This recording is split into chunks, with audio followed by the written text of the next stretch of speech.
அண்ணா இருக்கும்போது வரைக்கும் காங்கிரஸோடு எந்த உறவும் இல்லை. காங்கிரஸை முதல்ல தமிழ்நாட்டுக்குள்ள கொண்டாந்து காலூன்ற வைத்தது கலைஞர். திராவிட நாடு கோருவதற்கான காரணங்கள் அப்படியே இருக்கின்றன அண்ணா சொன்னாரே, இப்பயும் அப்படியே இருக்குதா? கலைஞர் சொன்னார் இல்ல, நிலைமை மாறிவிட்டது. இது கலைஞர் சொன்ன பதில். வடக்கு வாழ்கிறது போய் தெற்கு தேய்கிறது மாறிடுமா? இன்னைக்கு இல்லையா? அப்படின்னா இன்னைக்கும் தமிழ்நாட்டில் மார்வாடிகள் சேட்டுகளுடைய ஆதிக்கம் இருக்கா இல்லையா?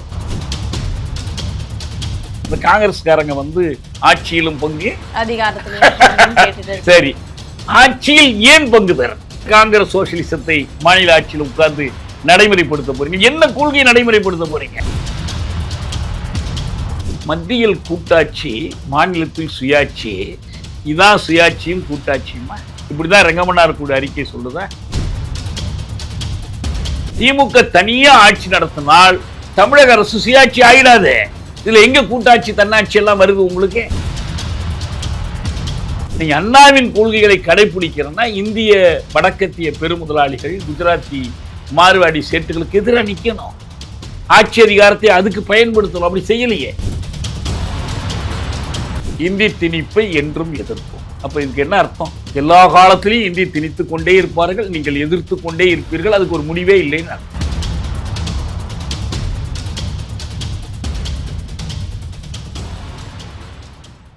Cloud7 வாய்ஸ் நேயர்களுக்கு வணக்கம். இன்றைய நேர்காணலில் நம்மோடு இணைந்திருக்கிறார் தமிழ் தேசிய விடுதலை இயக்கத்தின் பொதுச் செயலாளர் தோழர் தியாகு. வணக்கம் சார். எந்த இடத்துல மாறுபட்டிருக்கு சார்? திமுகவும் சரி, அதிமுகவும் சரி, அண்ணா கொள்கையிலிருந்து எந்த இடத்துல மாறுபட்டிருக்குன்னு நினைக்கிறீங்க? திராவிட நாடு கேட்பதற்கான காரணங்கள் அப்படியே இருக்குன்னாங்கல்ல, காரணங்கள் அப்படியே இருக்குதா? வடக்கு வாழ்கிறது தெற்கு தேய்கிறதுன்னு அண்ணா சொன்னார்ல. கலைஞரே என்ன பண்ணாருன்னா, NDTVக்கு ஒரு பேட்டி கொடுத்தார். அவர் மறைவதற்கு சில ஆண்டுகள் முன்னதாக. அவருக்கு ஆங்கிலம் தெரியாதனால அல்லது முழுமையாக தெரியாதனால கனிமொழி தான் மொழிபெயர்த்து சொன்னாங்க. NDTVயினுடைய செய்தியாளர் கலைஞர்கிட்ட கேட்குறாரு, திராவிட நாடு கோருவதற்கான காரணங்கள் அப்படியே இருக்கின்றன அண்ணா சொன்னாரே, இப்பயும் அப்படியே இருக்குதா கேட்டார். வடக்கு வாழ்கிறது தெற்கு தேய்கிறது என்ற முழக்கம் இன்னைக்கும் பொருந்துமா? கலைஞர் சொன்னார் இல்லை, நிலைமை மாறிவிட்டது, நாங்களே இன்னைக்கு அங்க போய் ஆட்சியில் உட்கார்ந்துருக்கிறோம். இது கலைஞர் சொன்ன பதில். இப்போ அண்ணா கேட்டது இதைத்தானா? அமைச்சரவையில் உங்களுக்கு ஒரு இடம் கொடுத்தாச்சு, நீங்க சில அமைச்சர் பதவிகளை வகித்தால் வடக்கு வாழ்கிறது போய் தெற்கு தேய்கிறது மாறிடுமா? இன்னைக்கு இல்லையா? அப்படின்னா இப்போ என்ன உண்மைதான், வடக்கே இருந்து வாழ்ந்தது போதாது என்று தெற்கே உட்கார்ந்து வாழ்கிறது. இன்னைக்கும் தமிழ்நாட்டில் மார்வாடிகள் சேட்டுகளுடைய ஆதிக்கம் இருக்கா இல்லையா? எப்படி இருக்கு? எந்த அளவுக்கு இருக்கு? வெறும் ஒரு தொழில் முதலீடு மட்டும் இல்ல, அடுக்ககங்களை வாங்கி போடுறாங்க. ஒரு பகுதியில திமுக கழகம் தேர்தலில் நிற்கும் போது இந்தியில சோரட்டி அடித்து ஒட்டக்கூடிய அளவுக்கு இங்க வடநாட்டு வாக்காளர்கள் பெருகிட்டாங்களே.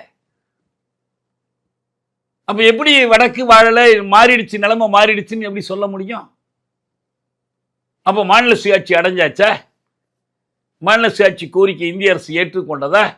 மத்தியில் கூட்டாட்சி வந்துடுச்சுதா? இப்போ ஒரு தவறான ஒரு விளக்கம் கொடுக்குறாங்க. இந்த காங்கிரஸ்காரங்க எங்களுக்கு இடம் கொடுக்கணும், ஆட்சியிலும் பங்கு அதிகாரத்திலும் பங்கு. சரி, ஆட்சியில் ஏன் பங்கு பெறணும்? அதுக்கு விளக்கம் கொடுக்கணும்ல. இப்போ திமுக ஆட்சி அமைக்கணும்னு சொல்லுது. ஏன்? நாங்கள் சில திட்டங்கள்லாம் வச்சுருக்கிறோம், சமூக நீதி திட்டங்கள் வச்சுருக்கிறோம், அரசாங்கத்தை இப்படி நடத்திக்கிட்டு இருக்கிறோம், இடஒதுக்கீடு கொடுக்கணும், தமிழ் வழிபாட்டு மொழியாகணும், இதுக்காகலாம் நாங்கள் ஆட்சியில் அமர்த்துறோம், நாங்கள் பாருங்கள் எங்களுக்கு அறிக்கை கொடுத்துருக்குறோன்னு சொல்கிறாங்க. நான் கேட்குறேன், காங்கிரஸ் கட்சி ஏன் ஆட்சியில் உட்காரணும்? என்ன கொள்கைகளை நடைமுறைப்படுத்துவதற்குன்னு சொல்லுங்க. உங்க கொள்கை இந்தி திணிப்பு கொள்கை. நீங்க மாநில ஆட்சியில் உட்கார்ந்து இந்திய திணிக்க போறீங்களா? என்ன செய்ய போறீங்க? நீங்க உங்க கொள்கை இந்திய அளவில் இருக்கிற பெருமுதலாளிகளுடைய நலனை பாதுகாக்கணும். டாட்டாக்கள், பிர்லாக்கள், அம்பானிகள், அதானிகள், அதுக்காகவா? இல்லையா? கலைஞர் நாடகம் போட்டார், காகித பூன்னு ஒரு நாடகம் போட்டார். நாடகத்தில் என்ன ஒரு பாட்டு வரும், காகிதப்பூ மணக்காது காங்கிரஸ் சோசியலிசம் இனிக்காதுன்னு வரும். நீங்கள் அந்த இனிக்காத காங்கிரஸ் சோசியலிசத்தை மாநில ஆட்சியில் உட்கார்ந்து நடைமுறைப்படுத்த போறீங்க. என்ன கொள்கையை நடைமுறைப்படுத்த போறீங்க? ஏன்னா இத்தனை ஆண்டு காலமா கூட்டணியில இருந்தோம். நீங்க மட்டுமே சம்பாதிக்கிறீங்க, நாங்க சம்பாதிக்க முடியல. இதானங்க எங்களுக்கு ஒரு வாரிய தலைவரோட கொடுக்க மாட்டேங்கிறீங்களே, எங்களுக்கு சில பதவிகளை கொடுத்தா நாங்களும் சம்பாதிச்சுக்கோமே தானே அர்த்தம். தேர்தல் அதான் நீங்க சொல்லி ஓட்டு கேட்க போறீங்களாங்கிறேன். நாங்க சம்பாதிக்கிறது எங்களுக்கு ஒரு வாய்ப்பு கொடுங்க. தேர்தல் என்பதும் பதவி என்பதும் யாரும் சம்பாதிப்பதற்கு வாய்ப்பு கொடுப்பது அல்ல. நான் மீண்டும் மீண்டும் அடிக்கடி சொல்வேன், யாருக்கும் பரிசு கொடுப்பதற்கோ யாரையும் தண்டிப்பதற்கோ தேர்தல் நடப்பதாக கருதி கொள்ளாதீர்கள். ஒருத்தர் ரொம்ப நல்லவருங்க இந்த கேண்டிடேட், அதுக்கு நல்லவர்னா அவருக்கு பொண்ணு கொடுங்கன்னு நான் சொல்றேன். நீங்க நல்லவர்னா பொண்ணு கொடுங்க, அதுக்கே அவரை தேர்ந்தெடுக்கணும். தேர்ந்தெடுக்க வேண்டியது இல்லை. அதுக்கு ஒரு பதில் சொல்றாங்க. திமுக தரப்புல ஒரு நண்பர் பதில் சொல்றாரு, எங்க கொள்கை மத்தியில் கூட்டாட்சி, மாநிலத்தில் சுயாட்சி. எனவே மத்தியில் அமைச்சரவையில் எங்களுக்கு இடம் வேணும், நாங்கள் கேட்போம். ஆனால் மாநிலத்தில் நாங்கள் மட்டும்தான் ஆட்சி நடத்துவோம். இதான் சுயாட்சியும் கூட்டாட்சியுமா? இப்படி தான் ரெங்கமன்னார் கூட அறிக்கை சொல்லுதா? இப்படி தான் சட்டமன்ற தீர்மானம் 74 போட்டிங்களா? இல்லை. ஃபெடரேஷன் என்பதும் அட்டானமி என்பதும் வேறு. ஒரு கூட்டணி ஆட்சி, அலையன்ஸ் கவர்மெண்ட்டுங்கிறதும் நீங்கள் இண்டிவிஜுவலாக ஒரு கட்சி நடத்துகிற அரசாங்கங்கிறதும் வேறு. திமுக தனியா ஆட்சி நடத்தினால் தமிழக அரசு சுயாட்சி ஆயிடாது. டெல்லியில ஒரு கூட்டணி ஆட்சியை பிஜேபி நடத்தினால் அது கூட்டாட்சி ஆயிடாது. புரியுதா உங்களுக்கு இந்த வித்தியாசம்? நேஷனல் டெமோக்ராட்டிக் அலையன்ஸ் ஆட்சி நடத்தினாலும் சரி, யுனைடெட் ப்ரோக்ரசிவ் அலையன்ஸ் ஆட்சி நடத்தினாலும் சரி, அந்த அலையன்ஸுங்கிறதுனாலே அது என்ன ஆயிடாதுன்னா கூட்டாட்சி ஆயிடாது. அப்பயும் அது வந்து யூனிட்டி ரூல் தான், ஒற்றை ஆட்சி தான், கூட்டாட்சிக்கு எதிரானது தான். கூட்டணி நடத்துவதால் அது வந்து கூட்டாட்சி ஆயிடாது. அப்ப நான் என்ன கேட்கிறேன்னா, நீங்க கூட்டாட்சிக்கான போராட்டம் என்பது கூட்டணி ஆட்சிக்கான போராட்டம் அல்ல, தன்னாட்சிக்கான போராட்டம், தனியாட்சிக்கான போராட்டம் அல்ல. திமுக என்ன செய்யணும்? காங்கிரஸுக்கு பதில் சொல்லணும். ஐயா வாங்க, மாநில அரசின் மூலம் நாம் என்ன சாதிக்க நீங்க நினைக்கிறீங்க, நாங்க என்ன சாதிக்க நினைக்கிறோம், ஒன்னா உட்கார்ந்து ஒரு காமன் மினிமம் ப்ரோக்ராம் போட்டு அந்த ப்ரோக்ராம் அடிப்படையில் நீங்க தாராளமா வாங்க சொல்ல வேண்டியதானே? இல்லை அதெல்லாம் கொடுக்கவே மாட்டோம் அப்படின்னு நீங்க சொல்றதுலையும் நியாயம் இல்லை, கொடுத்தே ஆகணும்னு அவங்க கேட்கறதுலையும் நியாயம் இல்லை. ரெண்டுலையுமே என்ன இல்லைன்னா கொள்கை இல்லை, அண்ணாவின் கொள்கை இல்லை. இது மத்தியில் கூட்டாட்சி, மாநிலத்தில் சுயாட்சி, உறவுக்கு கை கொடுப்போம், உரிமைக்கு குரல் கொடுப்போம்னு கலைஞர் திருச்சி மாநாட்டில் குரல் கொடுத்தார்ல. என்ன உறவுக்கு நீங்க கை கொடுக்க போறீங்க, என்ன உரிமைக்கு குரல் கொடுக்க போறீங்க? இல்லையே. பார்க்க போனா அதானி அம்பானிகளுக்கு முதலீட்டு களங்களை ஏற்படுத்தி கொடுப்பதில் பாஜக என்ன செய்கிறதோ, குஜராத்தில் பாஜக வந்து அதானியை வளர்த்து விடுது. அதே அதானியை காங்கிரஸ் ஆளும் மாநிலங்களில் காங்கிரஸ் வளர்த்து விடுகிறது. கர்நாடகத்தில் வளர்த்து இல்லையா?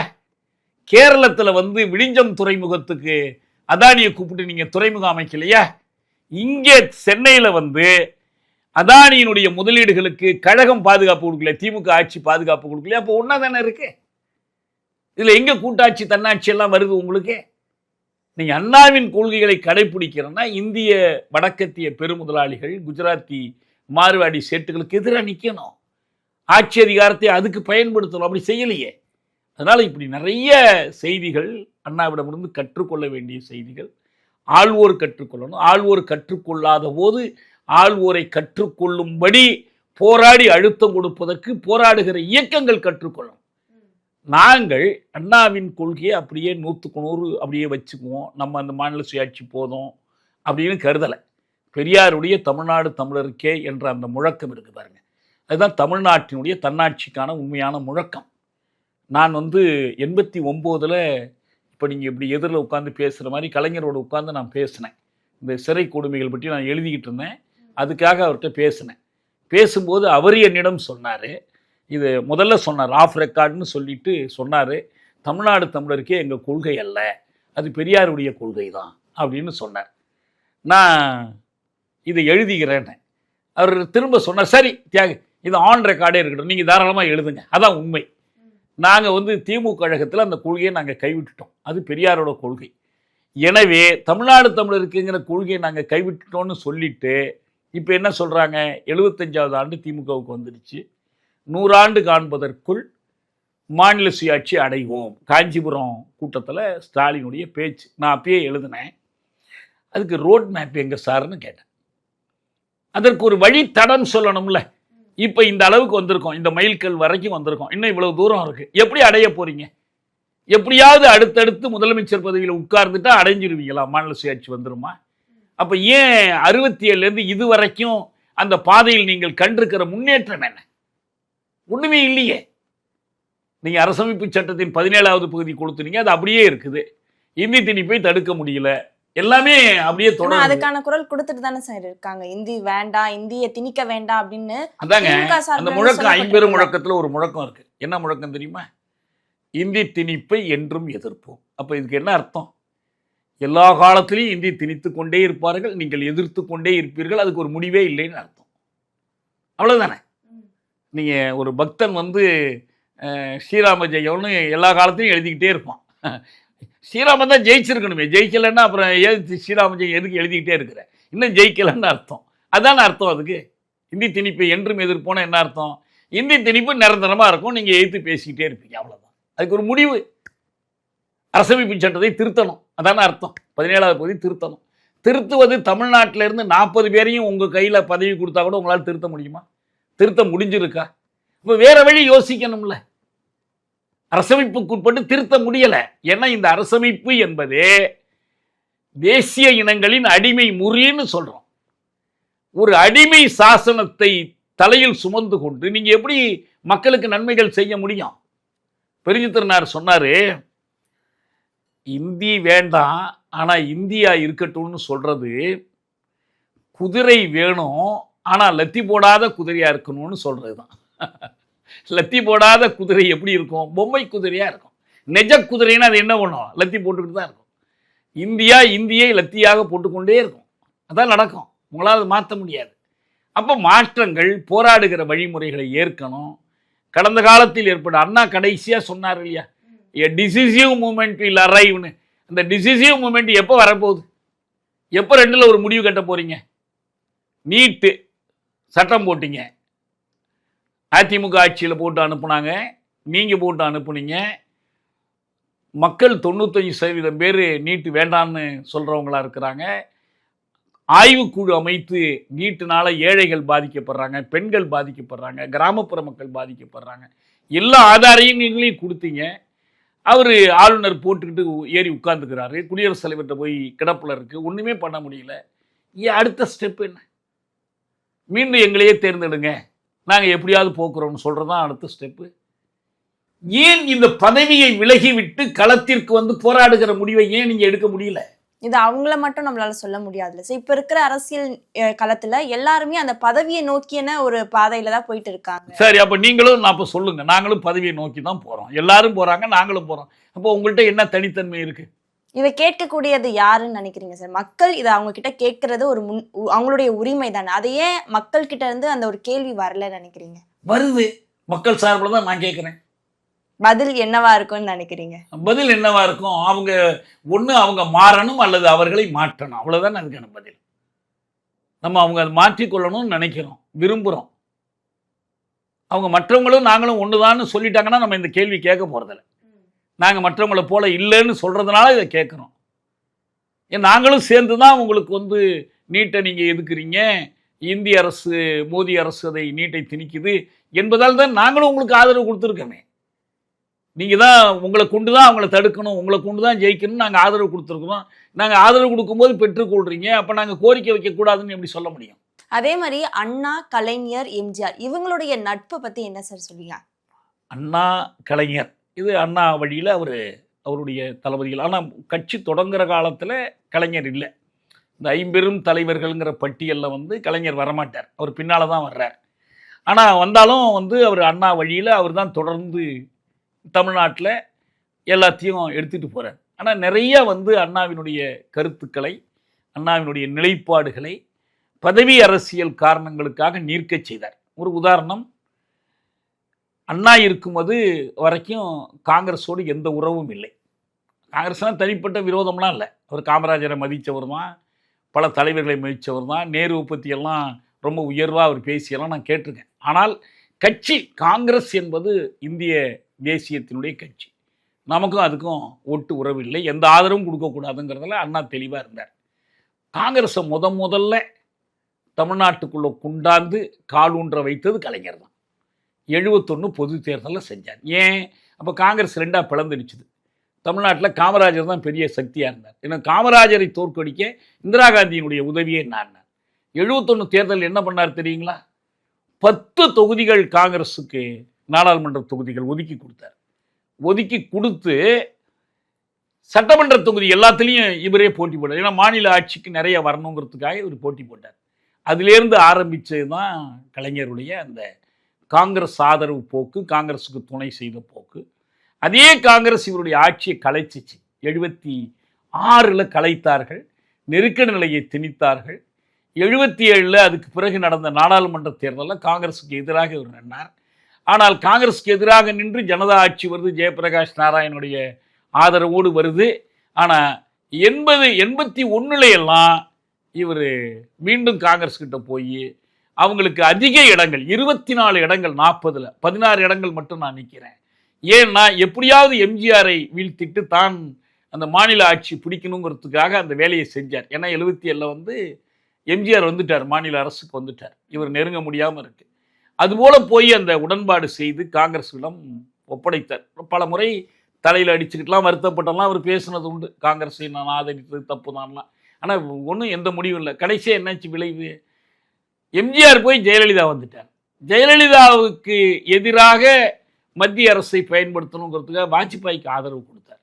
இன்னைக்கு பிஜேபி ஆபத்து, இந்துத்துவ ஆபத்து, ஆர்எஸ்எஸ் ஆபத்து, பாசிசம், பார்ப்பனியம் எல்லாம் பேசும்போதெல்லாம் என்ன பதில் சொல்கிறாங்க எதிரணியிலிருந்து? யாருப்பா வாஜ்பாயை கொண்டு வந்து தமிழ்நாட்டில் அறிமுகப்படுத்தினது? அவரை நல்லவர் வல்லவர்னு சொன்னது யாரு? அது தீக்க போல அது ஒரு சமுதாய இயக்கம் தான் சொல்லி அதுக்கு சப்ப கட்டினது யாரு? எல்லாமே கலைஞர் தானேங்கிறாங்க. எப்படி உத்தரப்பிரதேசத்தில் கன்ஷிராம், மாயாவதி, முலாயம் சிங் யாதவெல்லாம் சேர்ந்து உத்தரப்பிரதேசத்திற்குள் இந்த இந்துத்துவ சக்திகள் காலூன்ற விடாமல் தடுத்து கொண்டிருந்தாங்க. ஆனால் மாயாவதி என்ன பண்ணாங்க?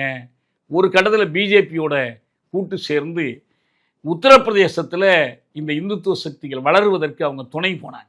அதனுடைய விளைவு தான் இன்னைக்கு யோகி ஆதித்யநாத் அங்கே முதலமைச்சராக உட்கார்ந்துருக்கிறார். தமிழ்நாட்டில் மாயாவதி செய்த அந்த தவறை செய்தது கலைஞர் தான். இவர் தான் கொண்டு வாஜ்பாய்க்கு இங்கே வழியமைத்து கொடுத்தார். ஆனால் அவங்களால அதை தொடர்ந்து அன்னைக்கு அங்கே யோகி ஆதித்யநாத் மாதிரி இங்கே ஒருத்தர் வர முடியாமல் இருக்குதுங்கிறதுக்கு காரணம் தமிழ்நாட்டு மக்களிடம் இருக்கிற அந்த பெரியார் பக்குவப்படுத்திய அந்த உணர்வு தான். எதை ஒத்துக்கிட்டாலும் பாஜக ஒத்துக்கிறது இல்லைங்கிறதுல தெளிவாக இருக்கிறாங்க. அங்கே சுலபமாக அதை கடந்து போயிட்டாங்க அவங்களுக்கு. அதனால வேண்டி நல்லதும் இருக்குது, பல வழிகளில் அவருடைய அண்ணாவினுடைய கொள்கைகளை தொடர்ந்து காட்டுறது. எம்ஜிஆரை பொறுத்த வரைக்கும் அந்த மாதிரியான ஒரு கொள்கை பிடிப்பெல்லாம் உடையவர் அல்ல. நிறைய உங்களுக்கு இந்த திராவிட இயக்க கொள்கைகளில் சறுக்கல் கண்டவர் தான். 2 பேரையும் சமமாக நம்ம கருத முடியாது. நடைமுறை அரசியலில் 2 பேரும் ஒரே மாதிரி செயல்பட்டாங்க பல விதத்தில். அவங்களுக்குள்ள இருக்கிற போட்டியினால ஒரு கட்டத்தில் காங்கிரஸ்க்கு விட்டு கொடுத்தாங்க, இன்னொரு கட்டத்தில் ஜெயலலிதா வந்த பிறகு பாஜகவுக்கும் விட்டு கொடுத்தாங்க. அப்படிதான் நம்ம சொல்லணும். பல்வேறு தகவல்களை பகிர்ந்து கொண்டதுக்கு நன்றி சார். நன்றி.